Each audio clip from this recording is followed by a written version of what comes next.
phone. Let's talk to Alex O'Connor, who's a YouTuber and a podcaster and has spoken out on these sort of issues many times. Good morning to you, Alex. Morning. Thank you very much indeed for joining us. I think we're quite right to refer to this as quite simply a scandal, Couttsgate, as Sam Armstrong has just dubbed it. A lot of people seem to be very casual about this. Well, you know, they don't like Nigel Farage's views at the bank. You know, it's a private business. Well, actually, it's 39% owned by us, the taxpayer, since the bailout in 2008. But they're entitled to choose who they give their customers their custom to.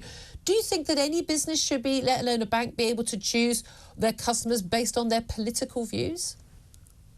Well, I do think it makes it more complicated that this is a bank, and I think it is important to clarify, in fact, to make crystally clear that you do not need to like Nigel Farage's views, nor indeed his personality or anything about him in order to recognise the injustice in the closure of his bank account. I actually think this provides an essential litmus test for political principle. Are you willing to defend a person whose views you find intolerable when he's the subject of a genuinely worrying scandal? Yeah. The Prime Minister tweeted yesterday that this is wrong. No one should be banned from using basic services for their political views, to which one person responded, and this got over 1,500 likes, I checked this morning.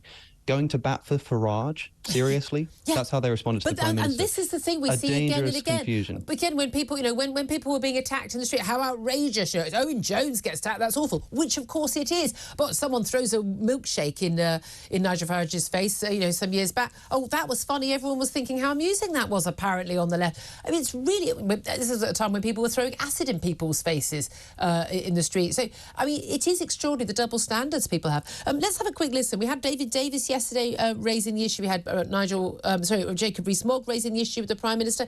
Here's what Rishi Sunak had to say in response to Jacob Rees-Mogg's question in terms of what action was going to take. This is what he said.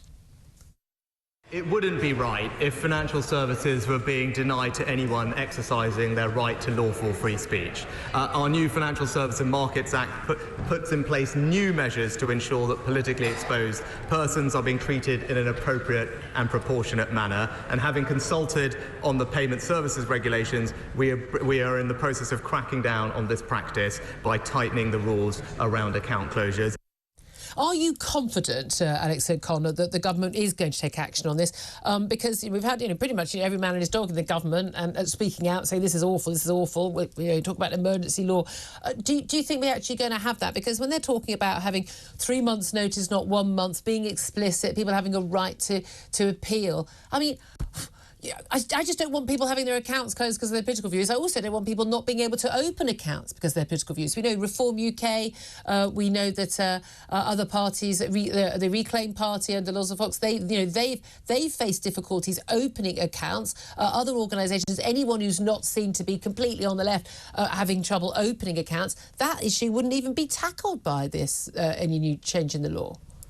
Well, to answer your question, I think that, something is obviously going to have to be done. As you quite rightly point out, this is now transformed into a bona fide scandal, and so there has to be some kind of response. Whether that's going to translate into something like political views being a protected characteristic under law is another question.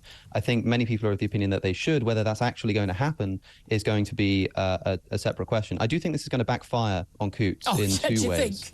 On two ways, in two specific ways is what I mean to say. The first is that the irony is that this dossier was presented by the Reputational Risk Committee, and I do think that the damage done to the reputation of this bank by this scandal, especially given what they originally said to the BBC, has done more damage to their reputation than any ongoing relationship with Nigel Farage ever could have done. A relationship which, by the way, I and most people didn't even know existed until a week or two ago. The other way that this will backfire is that I think movements like Brexit with the success of such movements have a lot to do with the way that Farage types can make people feel as though they're part of a suppressed political class targeted by institutions in the government who want to silence them for telling the truth. Now, this may be false.